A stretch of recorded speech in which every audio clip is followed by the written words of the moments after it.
In the previous weekly forecast, EURUSD bullish failed to grab investors' attention, but the post-NFP sentiment could relieve some pressure on bulls. However, investors should wait for a valid breakout before anticipating a trend change. The EURUSD price showed strong bearish pressure after breaking below the 1.12 level in the middle of July. As a result, the pair moved extremely oversold, which pushed the price to the sell-side liquidity zone. However, the bullish reversal needs additional confirmation before following the market trend. The weekly price moved below the 100-week SMA for the fourth consecutive week, while the 20-week SMA showed downward traction. Moreover, other technical indicators moved south, indicating a bearish exhaustion.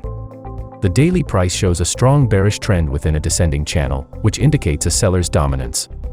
Meanwhile, the 20-day EMA is the immediate resistance below the 1.07 level, which could be a primary barrier to bulls.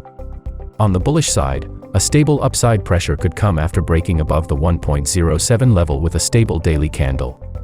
Moreover, the upside pressure could extend toward the 1.08 level. However, a downside pressure with a D1 candle below the 1.04 level could test the 1.03 support level in the coming days.